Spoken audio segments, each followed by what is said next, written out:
Narito na tayo, Ginoong Ibarra. Sana narito pa rin ang cross na ginagawa ni Kapitan Tiago para sa iyong ama. Wala akong masyadong tiwala. Sigurado po ba kaya na ito ang tamang lugar? Dito po, Ginoo. Dito ko po huling nakita.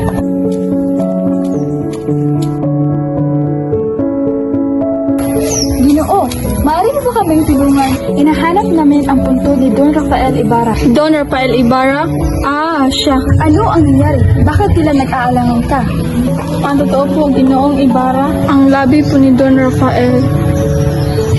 Ano ang nangyari sa labi ng aking ama? Sabihin mo! Utos po ng kura, paroko. Ipahukay ang iyong ama at itapon sa lawa. Ha? Itinapon sa lawa? Sino ang nag-utos nito? Si Padre Garote po. Ay, si Padre Damaso pala. Hindi ko po siya nailibing sa libingan ng mga inchik dahil sa dilim at ulan.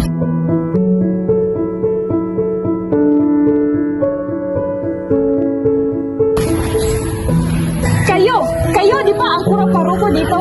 Hindi ba? Paano nito nagawa sa aking ama? Bakit niyo nagawa? Lapas tayo ng libing ng aking ama. Ginoong Ibarra, kalma. Hindi ako nag-utos yan. Kung hindi kayo, sino? Sino ang walang pusong nag-utos na itapon ang labi ng aking ama?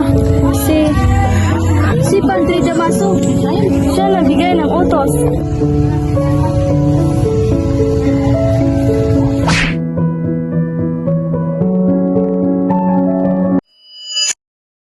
Donatasio, nariyan pala kayo?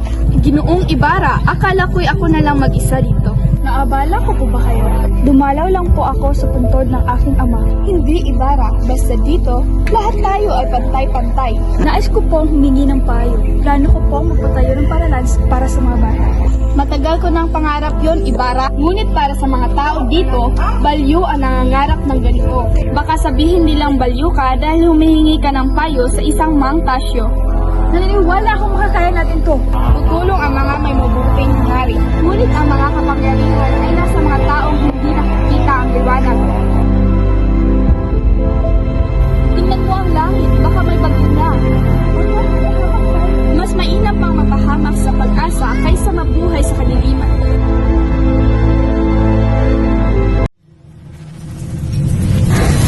Patatin mo ang lupit, Crispin!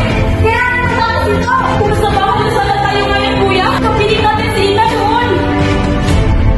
Hindi yung papayagan ni Ina! Hindi ba ganito ang buhay natin, kuya? Kasi naman nasipit ako ng tagal upang alalang hindi na pumipipad sa kulay upang hindi na ako tawagin magnanakaw at papaluin! Di maaari, hindi mamamatay tayong lahat! Mamamatay si Ina sa lungkot at tayo sa gutom! Magkano bang kikitaan niyo sa one ito, kuya? 2 piso, pero pinatawan ako ng 3 multa. Bayaran niyo na lang ang sinasabi niya ang ninakaw ko para hindi nila sabihin mangnakaw tayo. Loko ka ba, Crispin? Walang makain si Ina! Ang sabi ni Sakistan Mayor ay 2 unsa ang ninakaw mo!